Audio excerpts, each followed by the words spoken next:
फरीदाबाद के चांदपुर में बीती रात से हो रही बरसात के चलते एक मकान भरभरा कर गिर गया। गनीमत यह रही कि समय रहते ही परिवार को इसकी भनक लग गई और परिवार के सभी सदस्य घर से बाहर आ गए। मकान लगभग 5 बजे के करीब ताश के पत्तों की तरह भरभरा कर गिर गया, लेकिन मकान के गिरने के चलते घर का काफ़ी सामान क्षतिग्रस्त हो गया और पूरा परिवार बेघर हो गया। दिल दहलाने वाली मकान गिरने की ये तस्वीरें दिल्ली से सटे फरीदाबाद के तगाम विधानसभा के गांव चांदपुर की हैं। इस मामले में जानकारी देते हुए गांव चांदपुर के सरपंच सूरजपाल भूरा ने बताया कि बरसात के चलते गिरे मकान में 4 भाई अपने परिवार के साथ रहते थे, जिनमें रोहतास, श्रवण, रंजीत और बीरू के परिवार को मिलाकर कुल 15 सदस्य थे, जो अब मकान गिरने के बाद बेघर हो गए हैं। वह मौके पर पहुंचकर स्थिति का जायजा ले रहे हैं और अपनी तरफ से जो भी आर्थिक मदद हो पाएगी वह न केवल मुहैया कराएंगे बल्कि सरकार से भी पीड़ित परिवार को आर्थिक मदद देने की सिफारिश करेंगे। इस मामले में सूरजपाल भूरा ने जानकारी देते हुए बताया कि गनीमत रही कि समय रहते परिवार को इसकी भनक लग गई और यदि यह घटना रात में होती और परिवार मकान में सोया होता तो शायद किसी भी व्यक्ति की जान जा सकती थी और हादसा बड़ा हो सकता था। वहाँ घटना के बाद पीड़ित परिवार ने शासन प्रशासन से मदद की गुहार लगाई है। पड़ोसी भी इस प्राकृतिक आपदा में हुए नुकसान के लिए मदद की मांग कर रहे हैं। क्या नाम है आपका? अरुण। अरुण जी, क्या कहेंगे?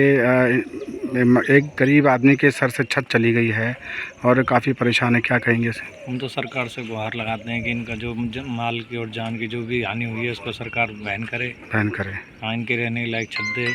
गरीब आदमी है, ये भी मजदूरी करने वाले लोग हैं। जी जी। सरपंच साहब के संज्ञान में है ये बात? सरपंच साहब के संज्ञान में सुबह से है। वो डीसी साहब के पास शायद पहुँच भी गए होंगे, उन्होंने लेटर भी दे दिया है। लेटर दे दिया? हाँ, उन्होंने फोटो से लेटर दे दिया।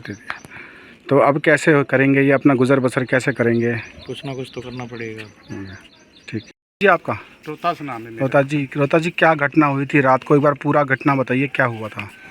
रात को पूरी रात भर बारिश हो रही थी। पूरा परिवार, चारों भाई का परिवार है, वीरेंद्र, संजीत, शर्मन और रोहतास हमारा भाई इसी में परिवार रहता है। हमारे पास ना कोई जमीन है ना जायदाद है, 1 बीघे भी खेत नहीं है। ये सरपंच साहब बता देंगे और ग्राम बस्ती बता देगी। इसी में हम अपना मजदूरी से गुजारा कर रहे थे। रात को सब आराम से सो रहे थे। रात में वर्षा हुई पूरी रात भर, तो सुबह जैसे चारा गिरने के लिए उठे तो ऊपर से छत टपकने लगी। तो वो बोले कि भाई छत टपक रही है। बच्चे बोले पापा पानी आ रहा है। तो ऊपर ले जो दूसरा मकान है, छत ऊपर अट्टा बना हुआ था, उस पर चढ़ के देखा तो उसकी एक बिलान छत फटी हुई थी, उसके अंदर पानी आ रहा था। अच्छा। दूसरी छत से भी टपक के पानी नीचे जा रहा था। अच्छा। तो बोले मकान गिरने वाला, जल्दी रखो। 5 मिनट के अंदर अंदर सारा मकान बच्चे निकाले। 15-20 आदमी का परिवार है, 4 भाई का हमारा, और सारा डिसमिस हो गया 5 मिनट के अंदर अंदर। जी, क्या क्या नुकसान हुआ आपका? हमारा नुकसान 3-4 तो कमरा बने हुए थे, रसोई थी, सिलेंडर 4 सारी इसी में दब गई।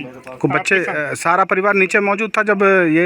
हाँ, जब घटना हुई तो सारा परिवार 5 मिनट के अंदर सारा सड़क पे निकाल दिया। जो आप सड़क देख रहे हो यहाँ पे सारा रोड पे आगे किसी को कोई चोट वगैरह तो नहीं? परिवार में चोट किसी को नहीं आई, क्योंकि परिवार के बच्चे निकाल दिए। जो सामान नहीं निकाल पाए, सामान उसी के अंदर दब गया, खाने पीने का सब। जो आपके गाँव के सरपंच है उनके संज्ञान में है ये बात? हाँ, संज्ञान में सुबह ही बता दी गई थी, कॉल पे वो बल्लभगढ़ रहते हैं जी।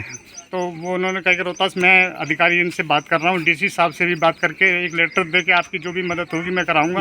और मैं अधिकारियों से बोल रहा हूँ। उन्होंने फोटो भी मांगे, तो सरपंच साहब के परिवार से बैठे हैं, तो उन्होंने फोटो वगैरह यहाँ से भेजे हैं। तो सरपंच साहब ने बोला कि रोहतास मदद होगी तो हमारे प्रशासन से और अपने मंत्री साहब से और विधायक साहब से यही चाहते हैं कि हमारी मदद करी जाए। हमारे पास सिर्फ यही जरिया था रहने के लिए, वो भी खत्म हो गया।